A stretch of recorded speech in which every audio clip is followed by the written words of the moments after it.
Hey everybody and welcome back to another video. Today I'm going to show you how can you change your skin in Minecraft. On Java Edition, it's pretty easy. And it's not that hard, and I guess everybody wants to change their skin because not everybody wants to play with of course Steve. So I'll show you how you can do this. So first of all, you're going to open up any browser, and once you open up any browser, you're going to go on to something called the Syndex, okay? Now the Syndex is a pretty great place to actually get skins, and I'm searching for a red skin because I love red skins. I love the color red, and let's say I'll go for this skin, okay? I'll download this skin. Now once you're over here, you're going to click on something called download.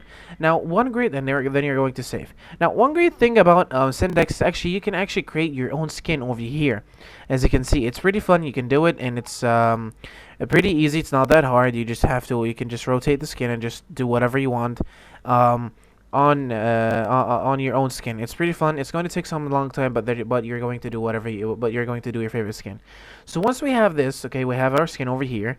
Okay, now skins usually look like this, okay, broken down to a small level. This is how skins look like. So how can we upload this skin onto Minecraft?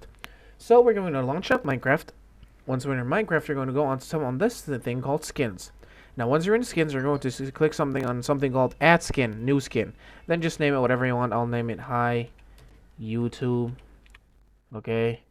And then I'm just going to, of course, you're going to click on wide. Slim is basically wide is just like any male skin, and slim is any female skin. So I'm just going to pick wide, and then I'm going to click on browse. Once you click on browse, you're going to browse all the way to your desktop or the place you install the skin on, and then you're going to click on the skin, and then you're going to click on open. There we go, there's my skin.